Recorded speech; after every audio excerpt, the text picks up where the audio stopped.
Magandang araw mga kalingap. May panibago na naman po tayong update mula kay Joy Diwata. Pero bago po yan, kung bago lang po kayo dito sa channel ko po palike ang subscribe my channel. Pakisuportahan na rin po natin ang ama ng Kalingap na si Val Santos Matubang at Kalingap Rob Matubang pati na rin ang mga viewers at reactioners. Maraming salamat po.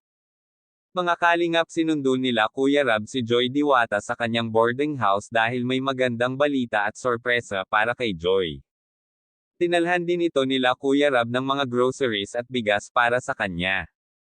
Kaya nagpapasalamat ito si Joy at ang kanyang nanay dahil kahit tapos na ang kanyang bahay ay muli pa silang binisita nila Kuya Rab.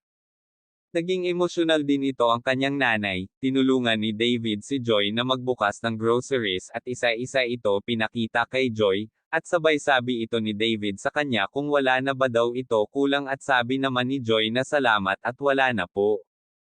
Akala daw ito ni David ay may kulang pa at yun ay siya na lang ang kulang kaya napawaw. Tandang padamdam na lang ito si Joy. Pinaghanda din ito nila nanay sila Kuya Rab ng makain para doon na lang sila kakain ng tanghalian. Pagkatapos nila ito kumain sa kanila ito tinanong si nanay kung masaya ba daw ito si nanay na nagkaroon na ng passport si Joy. Sabi naman ito ni nanay sobrang saya daw niya dito para balang araw daw ay makapasyal siya sa ibang bansa dahil laging bundok na lamang daw ang kanyang pinapasyalan. Ang hindi alam ito ni nanay ay ipapaalam nila si Joy.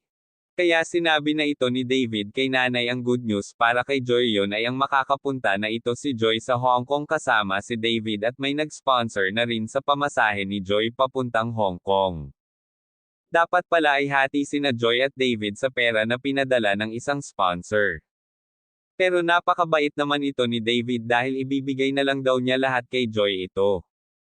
Kaya sobrang saya at nagpapasalamat ito si Joy at ang kanyang nanay dahil first time daw ito ni Joy na makakapunta sa Hong Kong.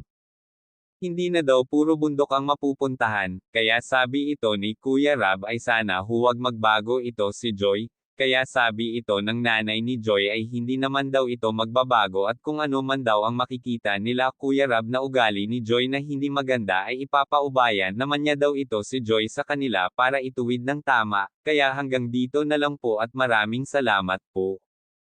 Thank you for watching and God bless us all.